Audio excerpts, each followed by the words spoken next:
Look happy though, even if it's not true. Just look happy for a minute. And then we come down here, and then we have this.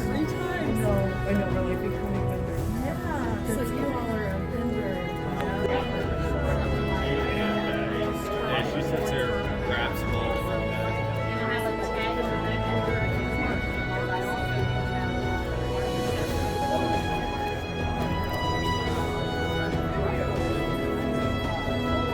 Hello, sir. Hey, how you doing? This is the best vaporizer on the market. Is this you? Yeah, it is. It is. Here in Robbie's. So, okay, so here we are with Laura Bees. Yep. Introduce yourself. Tell us what you do, where you're from, and what's going on here. So I'm Rob Pollock. I'm the owner of Lorabi's. We're out of Baltimore, Maryland. We made the drive down to West Virginia to sell our oxalic acid vaporizers and accessories. Cool. So now this is the newest oxalic acid vaporizer out, which is not made in the United States. Correct. But you're the only source if somebody in the U.S. wants to buy one. Yeah, we have sub-dealers, so we're working to get a local dealer in every state. We've got a bunch of the states covered, but we're working on that. So yeah, I'm the only importer for the states. I do all the warranty, any kind of service, anything people need. We do it all in-house.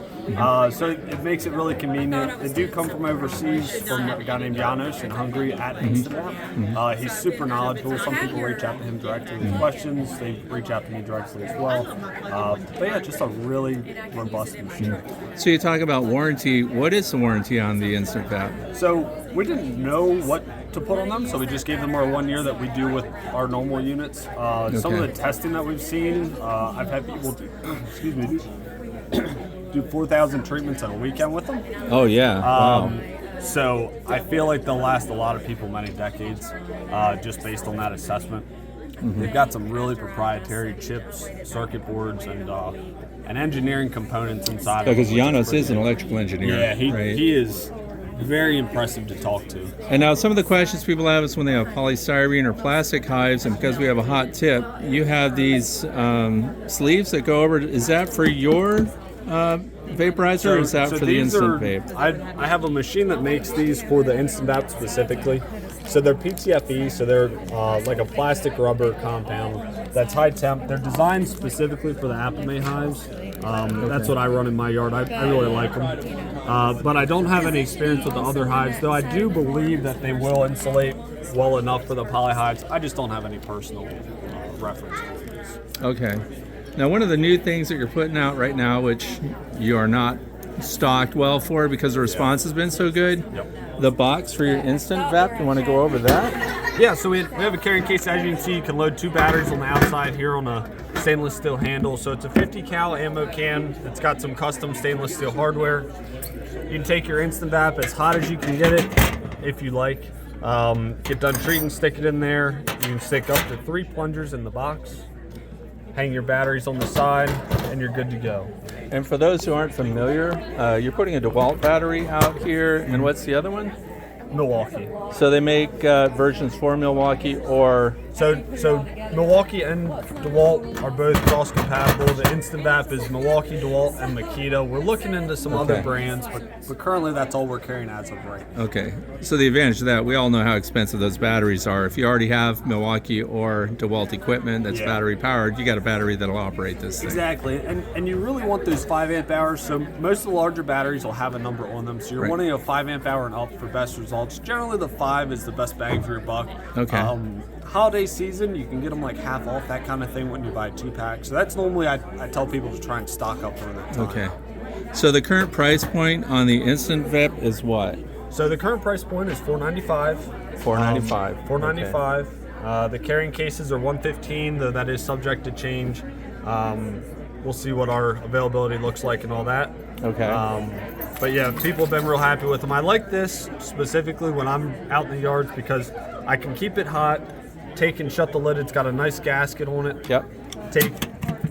Shut the lid. I can sit it in my truck, forget about it. I don't have to worry about any heat getting through, fumes getting into the truck, anything like that. I know I'm safe and it's secure. Now, for people that maybe don't want to spend this much for vaporizer for oxalic acid, what else are you offering?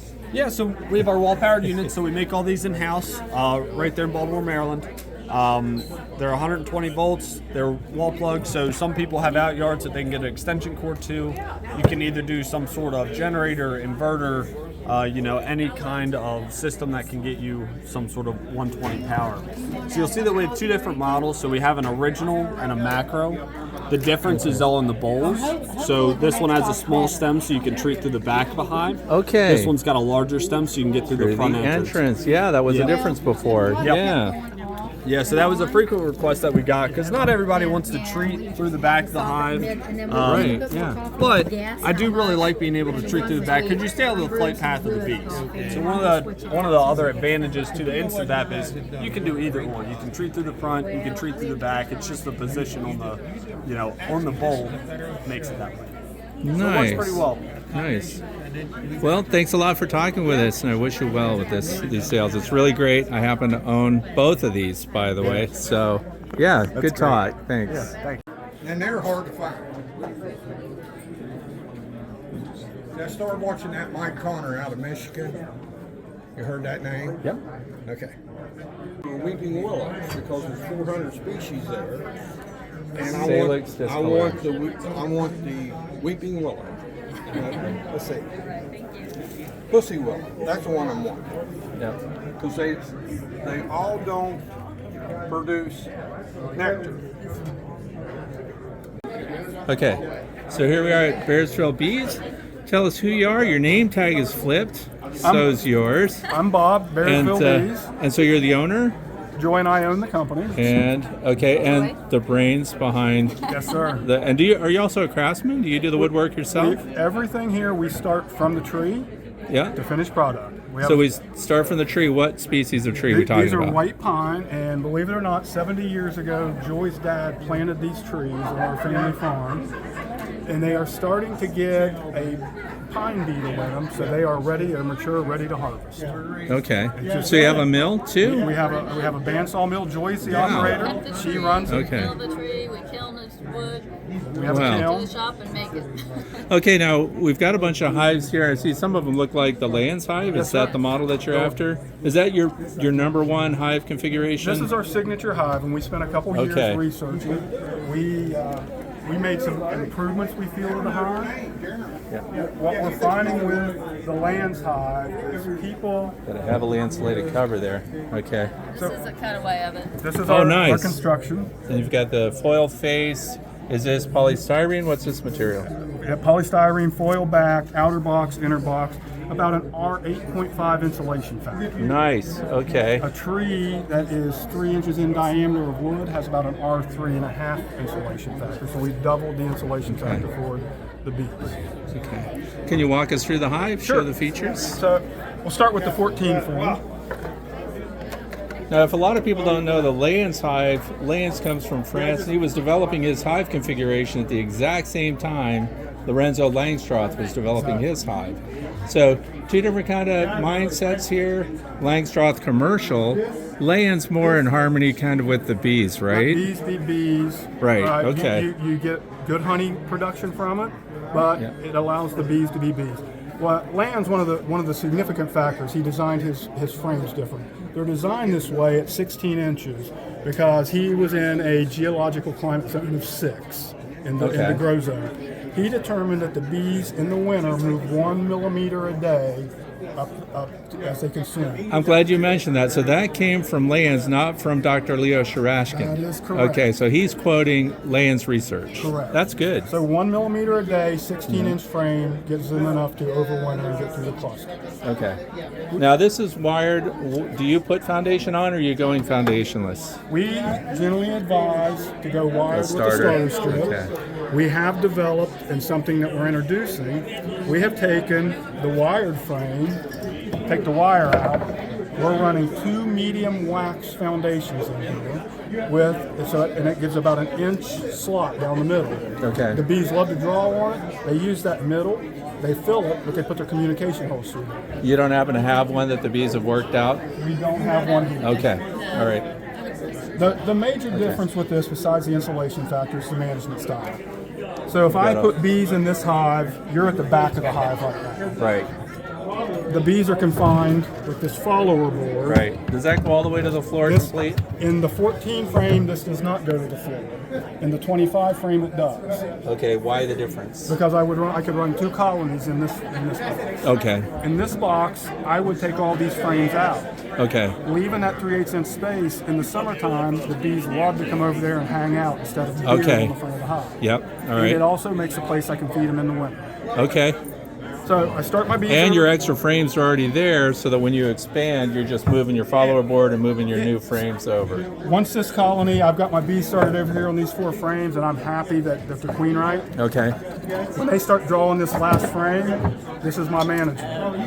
Okay. I'm done. Nice. I don't dig through my brood at all. Once I'm happy that the Right. bees are okay, I let the bees be the bees. Right. And that's the whole philosophy that the Lands had. So I come Okay. back out in a week, take my follower board. Oh, they're starting to draw that last one. Got it. That's that. Okay. That's a picture of the foundation frame that we made. A picture of a picture being held by the picture taker, married to the owner of the hive that's in the picture that's being shared right now. Okay. That's why we follow you. All on right. Facebook. Okay. So now, people, the first thing people want to know, all right, say somebody wants to buy one. We see we have the price on this one at $489. And this one has a window feature. I like this one at $599. They're expensive to ship. They are. Where would you ship if someone were We'll ship all over the ready United to? States. Okay, so people that care about bees would not at all consider the cost involved. They would pay whatever it takes to get one of your hives and ship it to their door. We make them one at a Right, time. Glenn? Yes, sir. Okay, Glenn said it. We believe it. We All make them right, one at a time. BearsvilleBees.com. let's look inside this. Okay, so you are at the front of the hive. Correct. Where we don't want to be while we're tending the hive. You've got your chains. Now, do you ever put a quilt or something up here? And in my personal apiary, I have not. And what Okay. I'm finding is people who do, for some reason, this climate is Yeah. getting a little bit of moisture on their lids. Now that's when they do what? When they overwinter, when they're putting a blanket on top. Okay, what's in the blanket?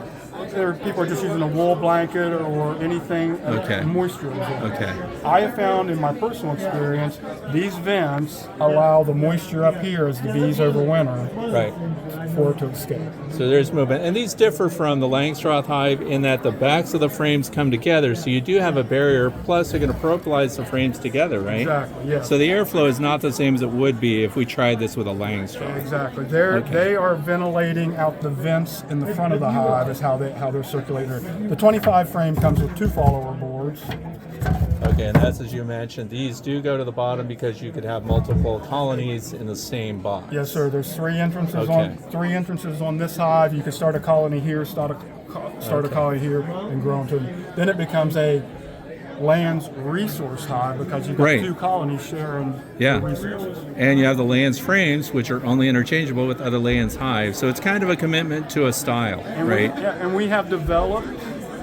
We take our Langstroth resource hive. Yeah. I've developed a box now that you can take Lands frames, put it on one side of that resource hive, and grow your. Do you have Lands. that right I do now? not have it. We just Oh, you don't have it? prototyped it. Okay, but it's coming. It is coming, but it adapts right to that 4-frame resource. Do you have a hive. website? Yep, BearsvilleBees.com. Okay, it's up there. I'm just going to zoom in just to make sure people see BearsvilleBees.com, address, bank account numbers, last 4 of your. Okay, let's look at this though, because everybody needs a kit when they go out to tend their bees. You have a pretty nice looking box here. So this is our, Why do we need that? well, how many times can you find your hive tool? How many times can you find your hive tool? Can't find it. You ever lost a hive tool? We quit Ever using found it while mowing? Okay. Very simple. Smoker here, hive brush over here, hive tool. It's got a entrance on the back. Nice. Now let's talk about that entrance wheel. Yes, sir. We 3D print those ourselves in the shop. And it's got, oh, you print it yourself. So why the differences? We have venting, we have full open we have a queen excluder, right? And then this over here, what is that for? I can't see it. Well, it's the medium-sized hole, It's just to reduce the entrance. just to reduce the entrance. Okay. All right, thanks. So the nice feature in these, What should we be carrying to the bee yard with us? What should be in this box? Okay, he just gave I one need a away. which table are you? Yeah. We had Nice 35 feature. members. We gave one away. You gave one of these away to his club? Our club. Are you I give giving them- any away today at, Yes. or at this conference? How do people get on the list? We've donated to the silent auction. We Oh, silent auction. bid on it, Okay. and it goes to the kids program. Nice thing is, it also holds 5 frames. Yeah. So it can be a nuke box, can be a Nice. swarm trap, anything. I think it would be nice for Frederick to know what you're doing for the Jackson's Mill apiary. Fred, one of the things we at Bearsville Bees, we went retail last year. Our commitment is to new beekeepers and youth beekeepers. Okay. There's a group, the West Virginia Women's Beekeepers, has made a commitment to establish an apiary at the state 4-H grounds. We're 100% behind that program, and we're donating all the hive woodenware to get that program up Nice. and going. Nice. That's great. And we're Yeah. donating. Oh, good. We're Is giving she them- here? I'll introduce you after lunch. Okay. It's a great program. They're doing great work, and we want to be. Anytime we can get a kid into it or Yeah. a group like that, we're all in. So anyone who supports your business is also supporting that effort. Correct. Okay, I like that. Now, what do these go for? These are $79 without the tools, Okay. and $115 with the tools. Do you have a bunch of them here today? Yes. Okay. Good. So you're stocked. And this is your business card? Business card. Okay. All right. One of our top sellers is our resource hive. Okay, you want to go over it? Love to. Mine is wet. Oh, you're okay. Okay. Sorry. This is our. I put bees in mine yesterday. All right. Oh, that's 109 for everything in it? 109 complete resource hive. That's not bad. Telescoping top, 2 covers, 2 4-frame nukes, So it's double all the way up. Nice. bottom board, And entrance in the back. Okay. 2 entrances.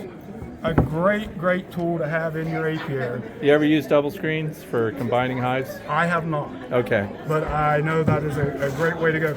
Okay. These are great to split into. Yeah. Great for if I've got a weak hive, I can pull a frame of brood out. Yeah. I had a small swarm in late September last year. Yeah. That big. Threw it in one of these, thought it'll be dead in And a it month. made it. It's Yeah. good. Very. Every apiary needs to have it. Now, what about feeding on top? Do you have a spacer for that? How does that work? What I generally do is I feed internally. I put another box on and I use a jar on top. Okay. So you still have the standard inner cover. So what do you do about these holes right here? Anything? I feed here. I put. Oh, two then you box- put I a box I over it, put and a that's bo- your feeder hole. Yeah. What do you feed? I feed 1-to-1 or depending 1-to-1 on what time sugar of the year syrup. it is. Okay. I'll put a pollen patty here somewhere if I. Okay. What kind of pollen patties do you prefer? We make our homemade. You make your own? Yep. Okay. All right. Well, I want to thank you for your time. It was Thanks, great sir. to meet you. Appreciate it. Great Thank you very much. presentation. Thank you.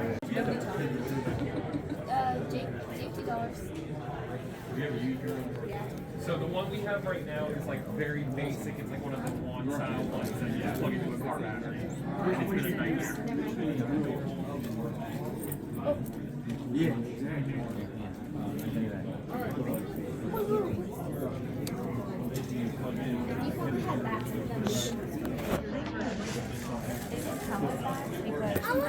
So here we are. Size, it's good. That's good there. What's that? I think so. Okay, so that'll be good for when we're doing this. So, Aaron, why are you thinking you need a belt like this? It'd be very handy. Wouldn't have to carry everything in the pocket of my veil, and I Yeah. could just use a veil and not my whole bee jacket. Did you know about it before you came here today? I've Did seen you? them in Paul's videos, but Yeah. I didn't know that Yeah. they would be here. And in Paul's videos, Paul, where are these videos? Who are you with? And what's I work for the Honeybee Research Center at the University of Guelph, and we have our own YouTube channel. So if you go directly to our channel, there are playlists there. We have over 80 videos. We try to average about 7 minutes each, so they're to the point, and break it down into simple chunks there. And now that people are seeing our belts in the videos, there's more interest, so we're promoting and selling them. But we're also selling our Hive Life photos here. Okay. We have different sets of them. And you do have a variety YouTube of- video of those too, so we'll link that Yes. so people can look that up. And we see you on your YouTube channel at the University of Guelph. Is that the proper way to pronounce it, by the That's way? right, you got Guelph. it. Okay. And you have a lot of students rotating through there. So what is your position there? Yeah, we have approximately 800 students a year take an Okay. apiculture or beekeeping course. My position is to manage our research center, to train the students, put on practical courses, and then support the research program that we have, and of course talk about bees. So I do over 200 presentations a year, and it's a great job. I have the best job at the University of Nice. Guelph. Well, thank you so much. And we'll link that. And of course, That's good. do you sell these also online? If people wanted to buy these, how would they find them? Some of this is like the belt is that's my own personal thing. The belt's your so personal- okay. And I don't have time to ship them. Okay. So Dancing Bee in Canada. Okay. I have a branch in the U.S. as well. They ship them all over the place, so that's where Okay. to go and buy them. Dancing Bee. And when you're wearing these, the hive tool just goes on automatically. Your hands are free to do whatever. And then all the rest of the components that you might want to take with you, little tools, are right at hand. So you don't have to have them in a pocket of a pair of coveralls falling out or whatever. Nice. And everything's ready to go. And I've you're- sold 12,000 of these so far. And Wow. they're, in Ontario, pretty well every beekeeper has one. But Now, you have an interesting queen cage there. Would you like to explain how that Sure. came about? yeah, I need to have a cage that's easy to open and close. So you can see I can do that with one hand while I have a queen in my other hand. So we just pick up the queen, pop her in there, let her get out of the way, close it up, set it on top of the frames, and then from the rest of the time I'm manipulating this hive and working through it, I know exactly where the queen is. I know she's nice and safe. When we put the last frame back in the brood chamber, we then open it up, the cage, hold the lid aside, sharply shake the queen in, don't tap, shake into your hand, and then you can just watch the queen walk down in. So by handling it that way, we can keep track of queens, not injure them, and not lose them. Now, you also have, they look like scissors. Are you clipping queen wings, or what are those for? When I have a queen in my hand, and my tool's right at hand, it's an extra 5 seconds to put a mark on, and another 10 seconds to clip them. So when I'm going to mark a queen, there's my queen. Just put a dot on there. While that's drying, I hold the queen steady, and then just pick up one wing and clip off approximately a third of the wing. And that way she's kind of double marked. We got the Okay. paint mark, we got the clipping, and if you're handling queens at any point, say they've been caged for a few days, they can fly. So this was a way to make sure we don't lose any queens that way. It helps in a minor way to prevent swarming. Nothing significant there, but Right, because they will still swarm they'll out. still swarm. And They if try- she would go to they the ground try, somewhere and if nearby. she can't make it, then Yeah. a virgin goes with them. So Sure. But it sometimes can buy a little bit of time Yeah. if you're there to see what's going on. Now, there are some people that worry about clipping the queen that say that, oh, that injured the queen, or the bees would reject a clipped Right. winged queen. Have you had any issue at No, all I don't with see that being a problem at all. But we don't take off too much. If you picture a queen's wing, I don't have one here, but if you picture a queen's wing, one edge is straight, and then the interior margin goes down, and then there's an angle. And we clip right where that angle is. Okay. So if you make them too short, they're kind of stubby and can catch on things. Okay. So there could be an issue there, but the queen can't feel it all. There's no nerves there, so it's just like getting a haircut, cutting your fingernails. So you're not harming the queen. And the only thing you're preventing from doing naturally is leaving in a swarm. She can do everything else just fine with that little bit of a wing. Nice. It's very good information. So. Okay, thanks a lot, Paul. So, Valerie, please tell us a little bit about what you're doing here at the conference and what Okay. your product is and what it does for beekeepers. Okay, well, I'm Valerie Gruner. I'm with the EZC. I travel with Tracy with the Hive Butler. My invention is the EZC. It removes the mesh from your veil. When I was in the bee yard, my eyes would only focus on the mesh in my veil, and I needed to see the eggs and larvae to graft for queens. So, being beekeepers, we solved problems, and that's how I did it. We came up with this two-piece frame. The inside frame has little pegs on it, and you put that in your veil, put the mesh onto the pegs, take your veil off, put the outside frame on, make sure there's no little wrinkles or folds in there, put the outside frame on, and make sure it's good and tight, 6 or 8 little screws. Take a deep breath and a sharp knife and remove the mesh. Take the outside frame off, put a clear window on there, the outside frame back on, and all 10 screws hold it in your veil and let you see clearly your eggs and larvae. It helps you decide whether your hive is doing well or whether you need to take action to remedy a problem. My biggest benefit to it also was just walking across the bee yard. When my eyes would try to focus on the leaves blowing on the tree, I felt strained in my eyes. So now I don't feel that way anymore. Okay. Yeah. Now, does this work better on a certain type of veil than others? Like, I see here we have, what's this type of veil called? This is the round veil. A round veil, okay. Yep. And was that like did they also used to call that a buckfast veil I or believe they something? did. I believe so. Is this the preferred veil design is for that? preferred by me. I like Okay. the round veil much better because it has much more airflow, I feel like. My husband uses a fencing veil. He loves his. Okay. But I like the round veil just because I feel like there's more air around it. Okay. Now, what kind of feedback have you received from people that got it? Were there any negative aspects? Is there room for Some people improvement have here? said that it feels like it makes their veil hotter, and that's Okay. another reason I like the round veil. Other people say the reflection of the sun, and my remedy to that is a little hook in the back of your veil.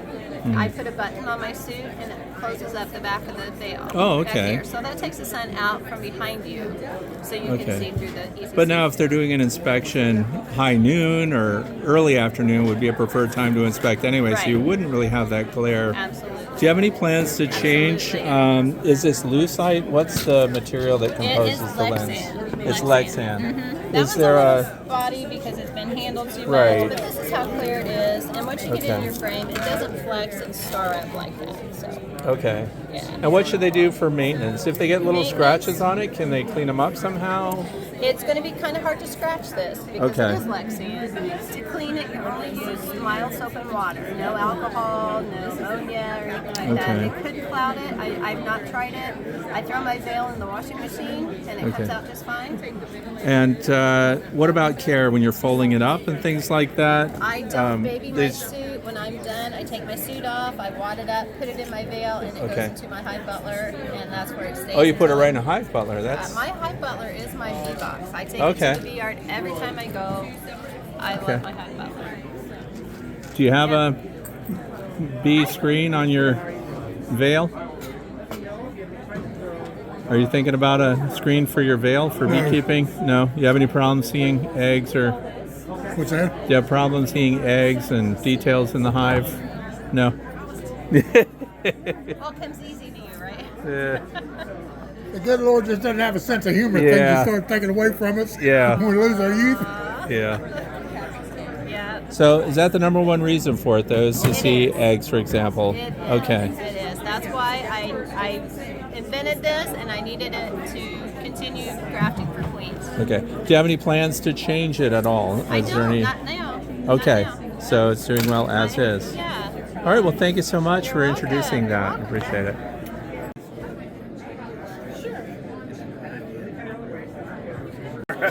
Okay, so here we are at Strong Microbials, and we're talking with John. John, what do you do for everybody. Strong Microbials? And Oh, I do a little bit of everything, a mix of sales, a mix of research. I'm supposed to be doing a queen experiment in California, but the snow kind of put a damper on that. yeah. Travel around, all kinds of stuff. Okay, so here we are at the conference, and we've got Super DFM. A lot of people may not feel that there's a need for it, what does it do for their bees, and what kind of beekeeper would need a product like this? So it does a multitude of things, and honestly, the real reason why it's needed is in the natural environment, it wouldn't be needed. It's the chemicals that impact the gut of the bee, and also keeping them densely in unnatural conditions. So the bacillus strains, they can help suppress certain brood diseases like chalk brood, etc. The lactobacilluses also have a range of functions from digesting starches, other things that bees might ingest, suppressing nosema. Also,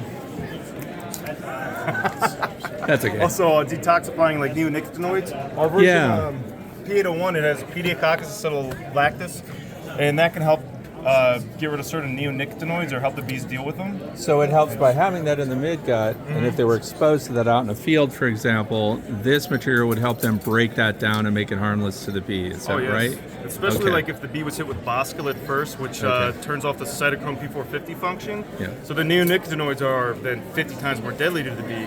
If this is in there, then the bee would have a better chance of dealing with the neonicotinoid. Yeah. So who's using the product? Are these commercial beekeepers primarily? A lot of commercial beekeepers, a lot of hobbyists, sideliners. I just got a call from South Dakota for a few buckets. Okay. And oddly, it's region specific where it works the best, probably based on what chemicals they use in that region. Right. And what the microbes can allay. Okay. So it's to mitigate pesticide loading primarily, and this can be tailored to whatever pesticide is being used or detected for a specific crop. Is that Yes, right? but the research on that to actually know is, Yeah. if you ever talk to Dr. Reed Johnson, he said it would take 100 years to Oh, really? know all the interactions. Now, how do you measure the impact? How do you measure positive impact to show that it's actually working? So that is also hard to do. As a team, we go out and we sample bees. We send them back to the lab. We look at their lactic acid bacteria counts in their gut, and that's a good indicator. Otherwise, a test in the field, half and half in the same yard. I'm going to have a guy in Colorado in the pivot rotation, and he's going to try to do half and half, which can be hard for commercial pollinators, or because your guys are out just Traveling. It's hard to control large teams a lot. Now, how does it get delivered to the bees? I notice you have this, it looks like a low pressure air fitting here. Oh, yeah.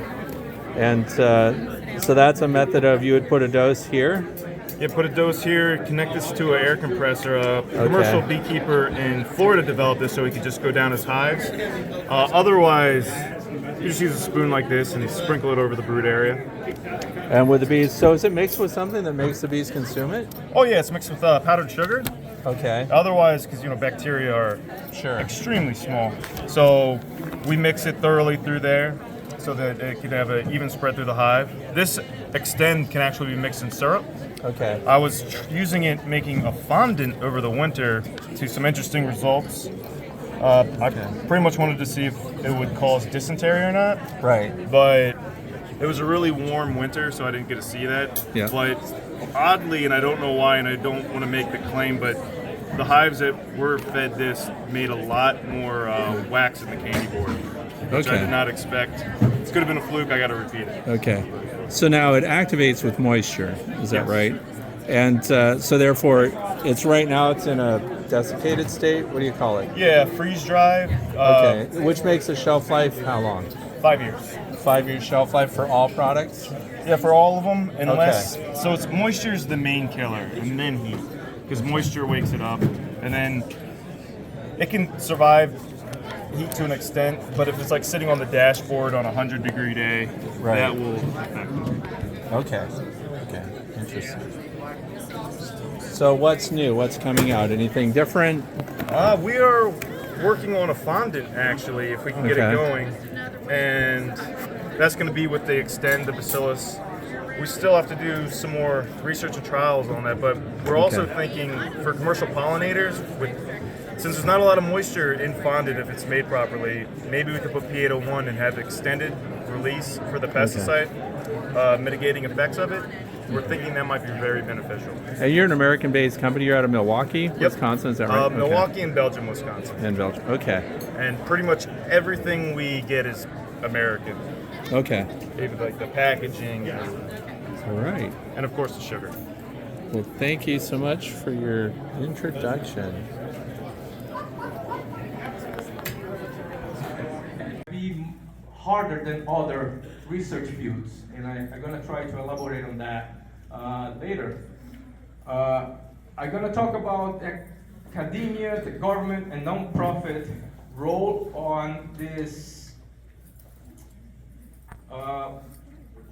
in this situation. Let's filter, because I'm speaking to myself. This is my personal opinion, okay? Just to be clear, based on 16, 17 years doing the same thing, honeybee research, and in many laboratories in this country. No, let's put it this way, they're very comfortable with their labs and they have some funding.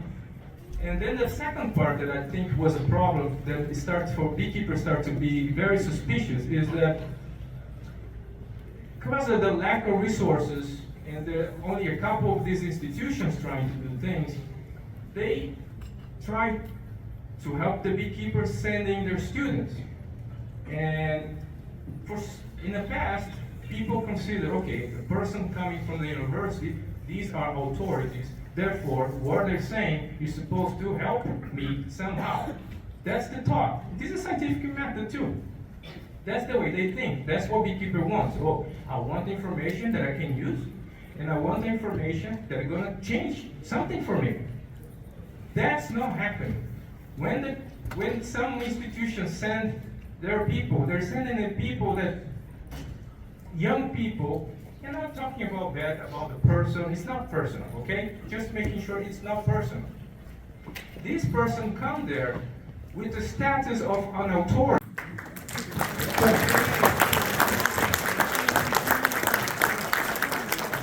What do you do? We're David and Teresa Huffer. We're from Marietta, Ohio. We are the owners of the Bee Barn of Southeast Ohio, located in Marietta, Ohio.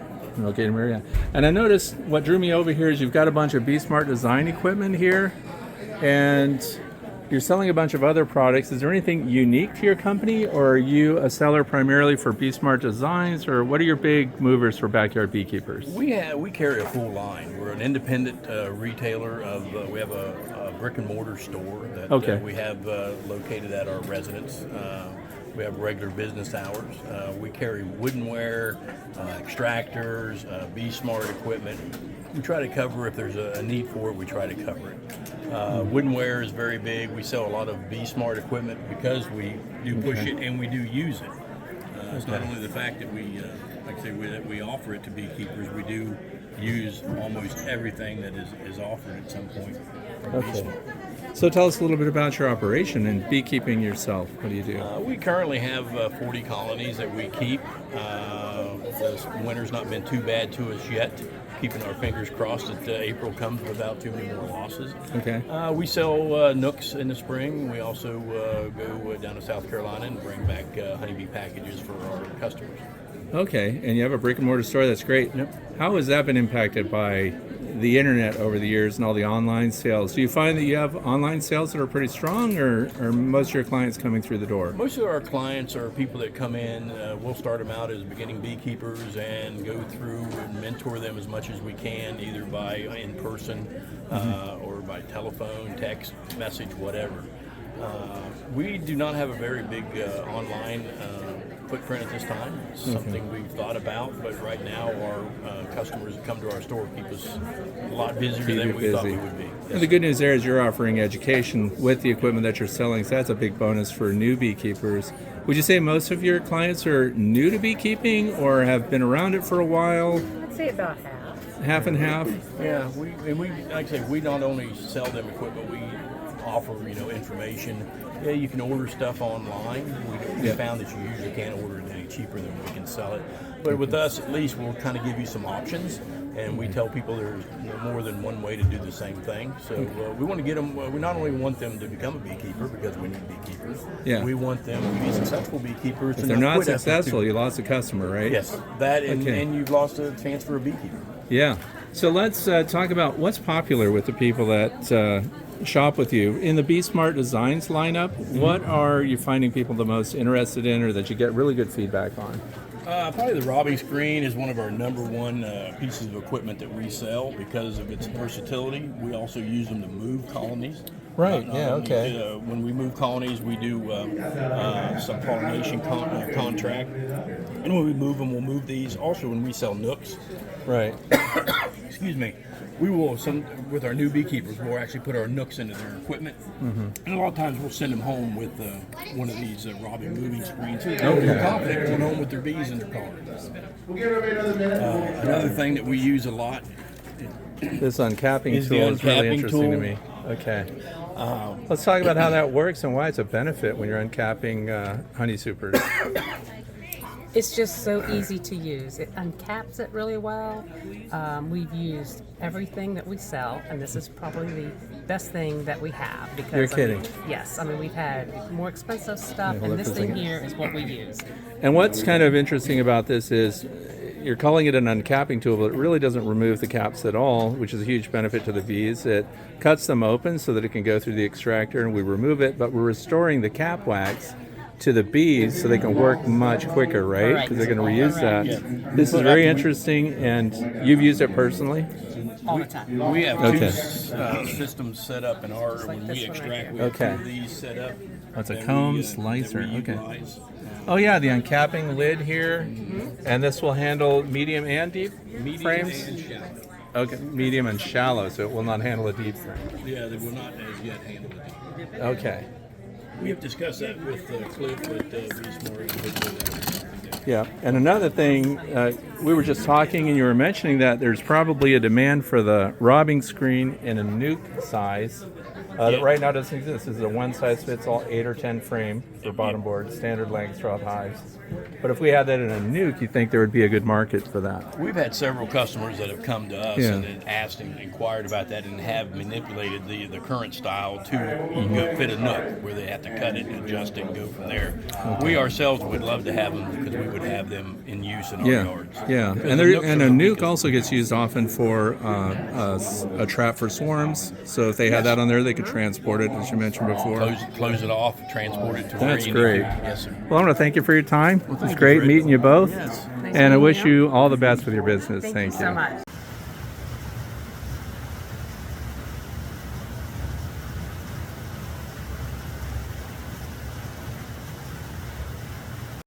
In the lives of the bees. What should I do? How can I intervene or not, depending on my philosophy? And sometimes beekeepers have different philosophies, and they each think that they are right and doing what is best. We all love our bees, right? Does anyone not love the bees? Exactly, we're here learning about bees, we love bees, we want to keep them healthy and happy and productive. So I was very curious to gather data. So some people call me Robin, show me the data, Underwood, because I believe nothing. So when Paul Kelly was talking yesterday about single versus double brood chamber management and that singles make more honey and that we don't have data, guess what? I'm doing that research this year. I need the data. So I don't believe anything until you can show me a scientific journal article and the graphs that are behind it. So I decided at first, sorry, I'm wrong. I did not decide. My colleague Margarita Lopez, your BB, and I started to look into beekeepers. So we studied beekeepers. And we wrote a paper about beekeeping philosophies, and in that paper is this table here.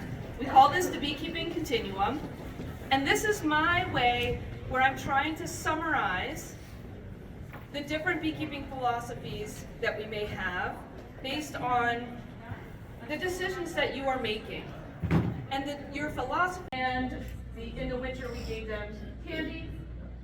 For organic, we had a solid bottom board. Here's our feeders. Drone comb was 1 in 10 frames, and then we used dry sugar. For chemical free, solid bottom board, all smell so comb, no and cloth inner cover. And then in terms of treatments, this is sort of like a timeline of when things could happen.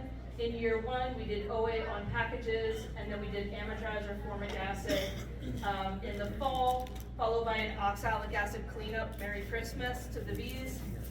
And then in this other 2 years, organic got an automatic oxalic acid before we could go into the hives. Stakeholders told us to.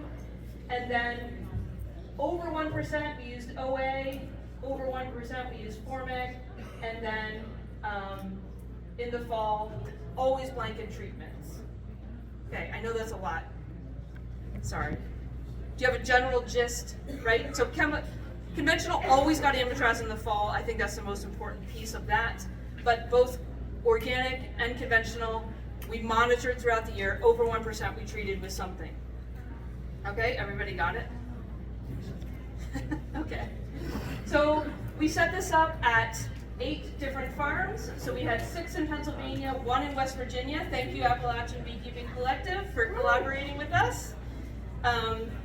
And each of those locations, which is a star, was a farm. That farm had 3 apiaries. Each apiary had 12 colonies. And those 12 colonies were the 3 management systems literally side by side. Okay, so yes, treatment-free, we're next to organic, which we're next to conventional. And the order of them in the apiary varied because we didn't always want one to be on the edge and collecting all the drifting bees, right? So the order of them varied, but whenever we would go there, we would have a team and we'd be like, okay, I'm gonna do the conventional. And you would get your conventional mindset and you would manage those conventional colonies, and then before you moved on, you would get all cleaned up, clean your tool, be like, okay, now I'm doing organic. So we started this in April of 2018 with packages because any difference between them.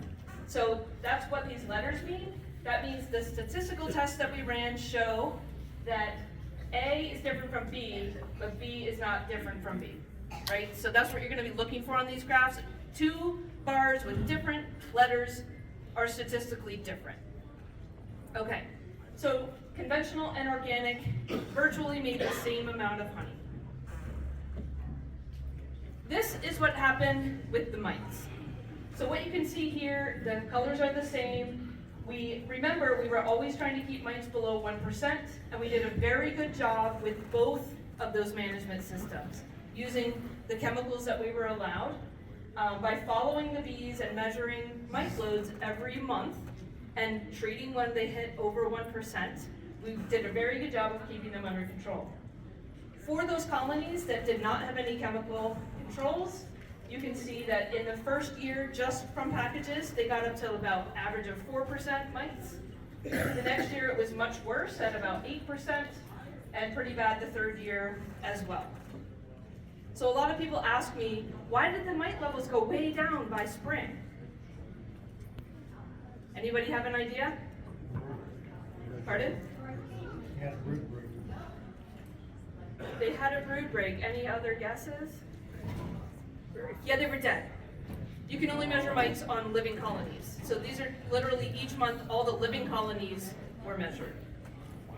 Okay, so this is the average on that fall day when we did that snapshot. This is how many mites were present. So you can see vastly more, of course, in the ones where we didn't control the mites, right? Not really a surprise. Sad though, because I really thought I had bees that could control mites. They were doing that for the beekeeper, but they did not do that for me.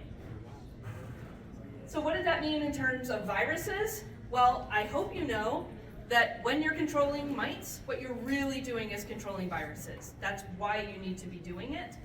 And when you don't control your mites, you're not controlling viruses. So there was more deformed wing virus in untreated colonies, and the same amount in the 2 management systems where we were controlling mites.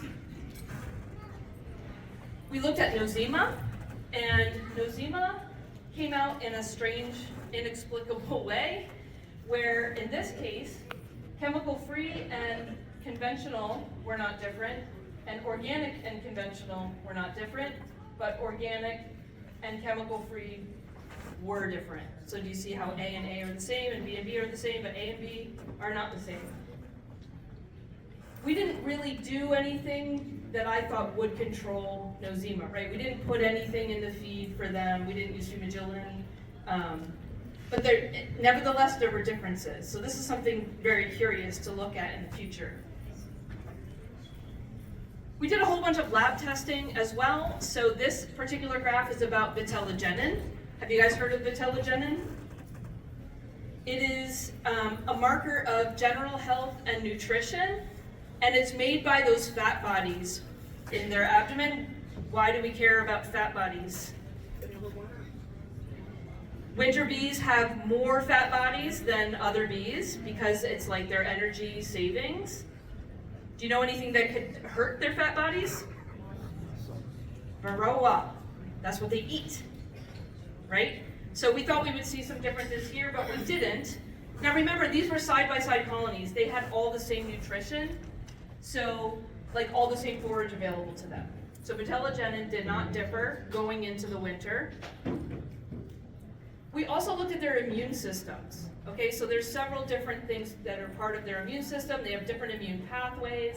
And this particular one, you can see that the immune system of the chemical-free was reacting more than the others. So mite presence and viruses are making their immune systems hyper. Okay, so you can see all of these are going to have the same ABB pattern. So defensin 1, hymenoptacin, and naked cuticle gene. These are all different measurements of their immune system. All of them are excited and active when you're not treating for mites. Well, you know how you feel when your immune system's having a reaction to something. You really want to stay in bed. Okay, so what did this look like in terms of colony survival? Remember, these data are just continuous colonies that didn't die in the winter and survived through summer, winter, whatever. Well, that overwintering survival here on the right was drastically different. So the surveys show that in Pennsylvania during these winters, average beekeeper was losing 40 to 50% of their colonies. We never lost more than 15% when the mites were kept under control, either with organic or conventional management.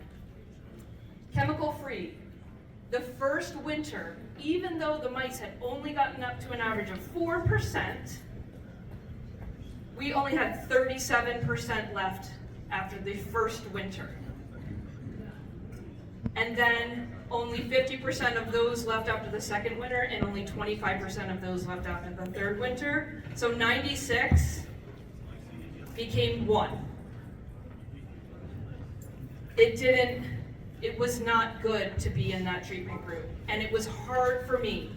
So I'm a big proponent of organic beekeeping because of the results that we're showing here, and I don't mean that you can certify. I just mean your management system. The bees were so healthy, and we care about our bees. In the chemical-free, it was research, I couldn't do anything about it, I had to just watch. And the parasitic mite syndrome and the suffering of the bees, most of them when they died for winter, it was by November. It's not like they hung on and then died at the last minute. No, they were like dead and didn't even know it in October. And we saw the writing on the wall ourselves. It was very unpleasant. And so that's what this is showing here, like these continuous colonies over time. Now, I'm just gonna tell you that you can see summer losses here. 100% I attribute that to failure to requeen. So yes, we tried to manage swarming, sometimes they swarmed anyway, sometimes we actually made a split, but we didn't find new queens, we let them requeen themselves. So the failure to requeen was the biggest summer loss for us. So walk-away splits are not always successful. I don't recommend. Okay, and it's free. It is every week for 7 weeks. We're going to a different continent. Thursdays on Zoom, and they're recorded. So you can register and attend live over your lunch. Or if you miss it, it's fine. Just go to the extension.psu.edu and click Watch Now, and you can watch the past things. So first we had Jeff Pettis from Apimondia talk in general, like as our kickoff. We had the Canadian prairies last week. We tried to do East Africa, but had to postpone to Monday. So Monday at noon, East Africa. Thursday, we had to shift it to 4 p.m. because it's Australia, and otherwise it would have been like, I don't know, 2 in the morning. So Australia, we all should be watching, right? They got Varroa, and they could get Tropholeolaps and Apis cerana, so interesting. We're gonna go to China and Argentina and Switzerland, the Alps. So it's just, you're not gonna learn how to keep your bees better, but you will have fun watching, and it's all free. So check it out, extension.psu.edu. Just type in beekeeping around the world and they'll all pop up. Okay, I will be very happy to and some genetic diversity and better mite resistance.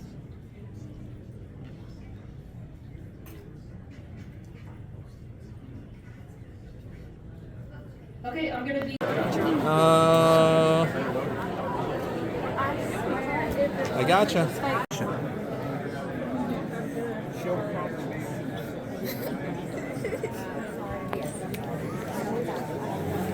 Wilt raffle. That's mine.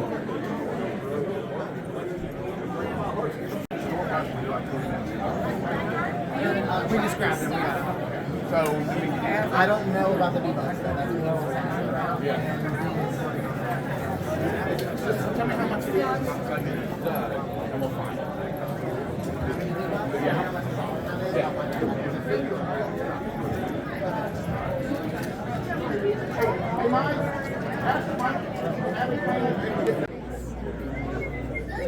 Aren't those cute?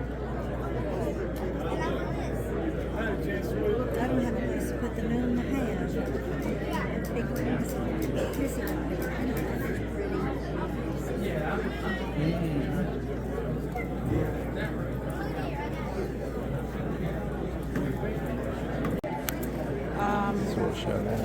I don't have a.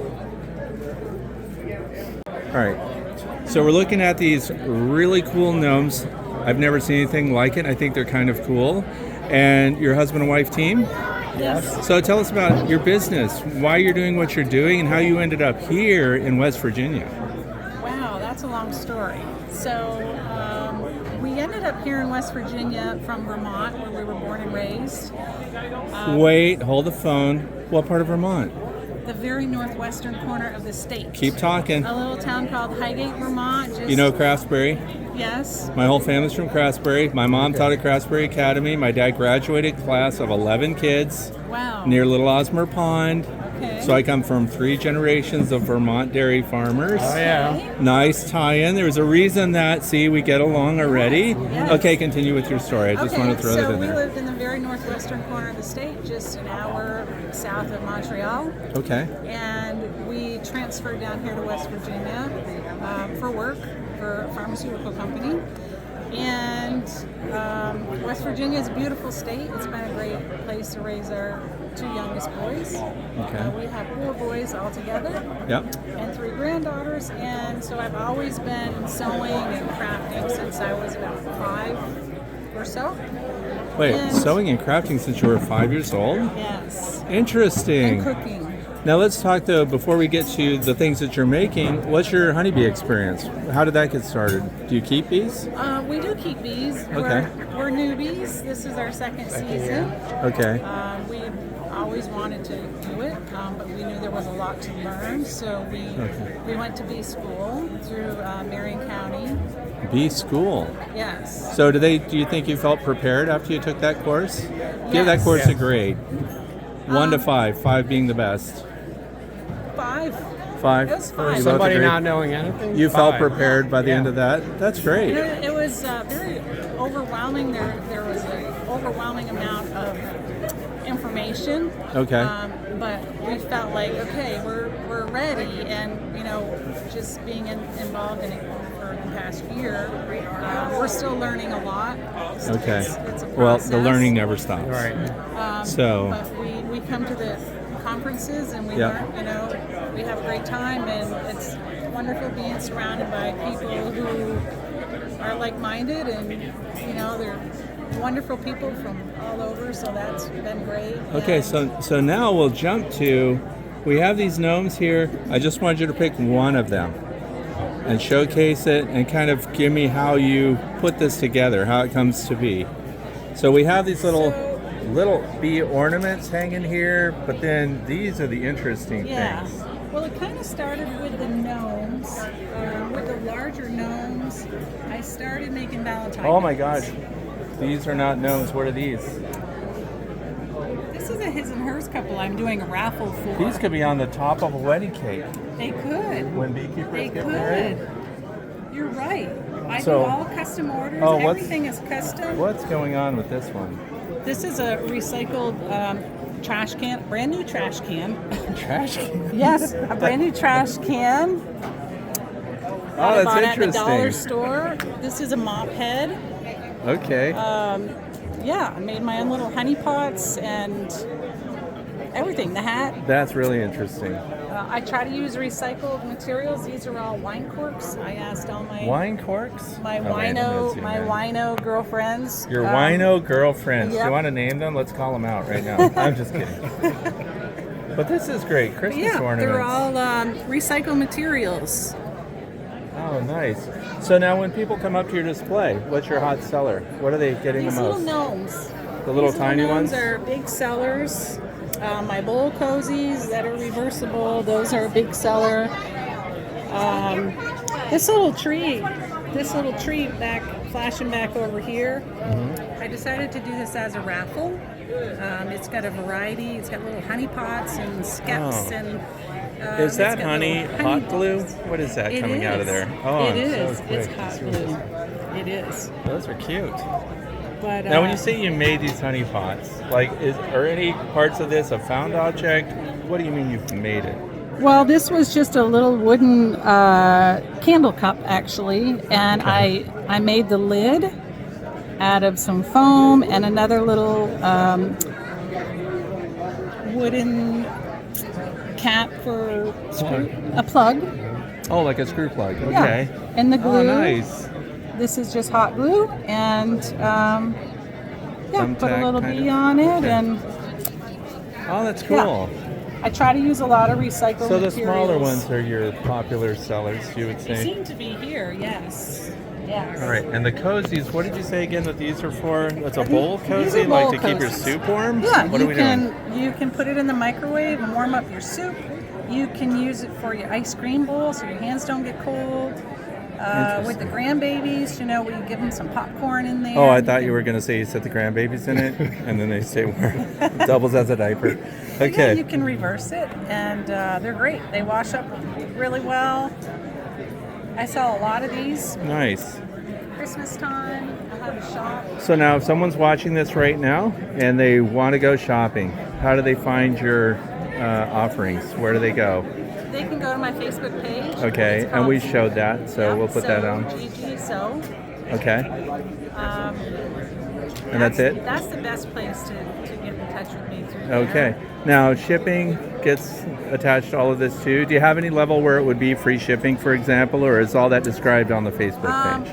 I am going to be opening a new Etsy page. Okay. In the fall. Okay. And my shipping will all be free. It'll be free. So when you do that Etsy page, send me the link. We'll add it to the video description so that then people, because this video will be around for a while, so if you update how they can shop, that would be it. Thank you so much for talking to me. I like your work. Thanks so much. Nice to meet you. Can I add something? Sure. Okay. So along with the bee gnomes, because we're at a bee conference, I Yeah. also make holiday table runners and custom quilts, t-shirt quilts. I also take donations of wedding gowns, and I make burial gowns for the angel babies in the hospitals all down the eastern coast, and I'm Okay. hoping to expand to the western coast. So Terrific. that's just a little something extra. Oh, that that is I do. really nice. Okay. I do make a lot of quilts for raffles, and I donate a ton of stuff Okay. for good causes. So, Terrific. so Okay, I try thank to you. get back as much as I can. Thank you so much. That's great. Thank you. Cell builder and turn it into a mating node. And maybe divide some of the bees up into other mating nodes to replenish the population in them. And at that point, we make another cell builder. And you can see that from one hive, you can make a lot of queen cells, but for every queen cell you make, you need 3 frames of bees for a mating node. So if I'm making 50 queen cells, that's 150 frames of bees that I need, and they need to be young bees because those are the ones that do the best job of finishing cells. So you can see how that raising queens really eats up bees. It takes a lot of bees to raise a lot of queens. We dedicate a certain percentage of our bees just to raise queens. We know that we're going to need about 2,000 queens a year.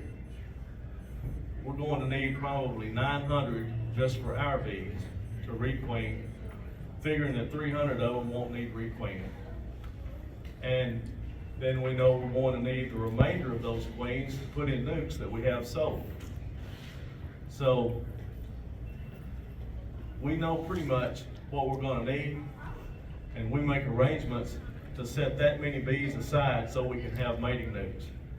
You can take one hive and you can create a lot of queen cells, but it takes several hives to create the bees that are going to be the mating nukes to feed those, to feed into the system. So we choose a hive, we feed the hive, we set up a cell builder, we graft from the queen mother hive, put the graft in the cell builder, feed it, set up mating nukes, and pull the cells in 2 days, put the cells in the mating nukes, then it starts all over again. We graft, put it in the cell builder, set up mating nukes, and that's not a small task when you know you're going to have 50 mating nukes if you're expecting 50 cells. And you've got to find 150 frames of bees without killing the hives that you're taking them from. And it usually takes us about 6 weeks to get the queens that we need, because we have multiple cell builders going at the same time. So, month and a half into the game, and for us, this started the last week of February, because we're doing it in South Mississippi. So right now, we're already on the 2nd round of queens that we're raising down there. We'll start it in Kentucky around the 1st week of April.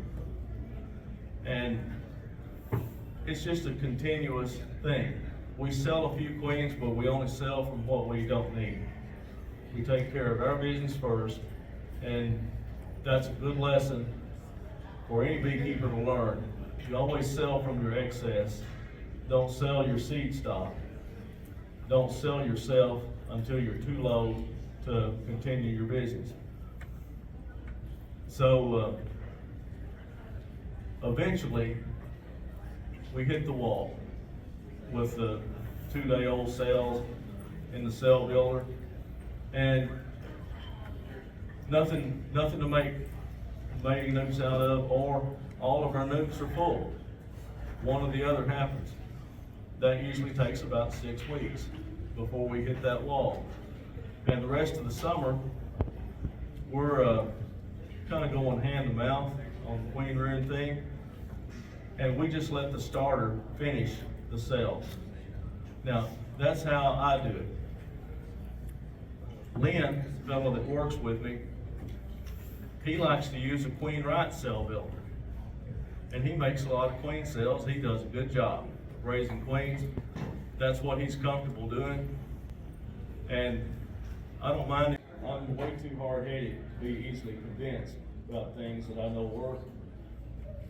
I knew his way worked, I knew my way worked, and I was comfortable with my way. So we penciled it out, and I said, well, how long does that? And but the characters they have are pretty consistent when they've been bred for a while. So there's a cycle here. It's 3 years. So the first year you graft, you raise new queens, and you get those introduced into colonies, and then they overwinter. The next year, what you're looking at is the genetics of that queen in all her offspring in the hive. You can't really judge them well on the first year because you've got a mix of bees from the previous queen in there as well. Okay? But by the time you're done all your selection work in the second year, it's too late to be grafting. So you're grafting in the third year. So it's a long process to do this. But by grafting from a 3-year-old queen, you're automatically breeding for longevity in both the queens and the workers. So it works in a number of different ways. And we find that our queens do have good longevity. What we're looking for in the selection criteria, we'll get into more detail here, but is basically beekeeper-friendly characteristics. So back in 2004, we were just partly involved in the Buckfast program. We were more supporting other Buckfast breeders. So we had kind of a mix of bees in our hives. So we were still wearing bee suits to the yard. 2010 and on, we're in shorts and t-shirts. That's me out blowing bees out of supers there. I now don't bother wearing a veil when I'm doing this because I find I get more bees inside my veil than outside. So I'm able to just remove that. But we have very nice bees to work with. And that's important for us at the university where we're training so many people and have lots of tours come in and so on. So we need to have gentle bees to be working with. We also need to have bees that survive well through the winter in a single brood chamber colony. And we've come up with what I think is a very sophisticated method of breeding for the ability to overwinter. And what we do there is that we don't breed from any hives that die over the winter. So it's pretty simple. I just want to talk to you a little bit about the drone side of things. We've talked mostly about the queen side so far. I worked for Dr. Ernesto Guzman at the university, and he collaborated with Greg Hunt at Purdue. They're good friends, and they did research that showed that gentle behavior, or the opposite of that, defensive behavior, is mostly inherited from the drones. So if we know that, then there's a lot we can do to take that to our advantage. If we mate in isolation and make sure our queens mate with drones from gentle collies, we know that's going to pass down to the next generation. So that's fine if we have isolation on islands or situations like that, but we can also do this locally as well, and I'll show you how. There you can see one of our island bee yards on the left, and that's our home yard on the right. If we're mating locally, we do all our mating within our home yard, and we have that surrounded with 5 other bee yards. No other beekeepers' hives are in that area. And so our drones, our queens and drones are all within the same zone, and we have really good control over the mating, and so we get that gentle behavior passed down. And if any of you have seen some of our videos, you can see that we do have gentle bees to work with, and this is how we get them. This is for the Vaughn County Beekeepers Association raffle basket containing a limited edition Honey in the Hills wine bottle and wine glasses. It's these green. Just a minute, Terry. And his son designed the quilting for it. Look at the back. Holy God! His son designed the quilting. Otherwise, thank you very much. We'd like to stay around.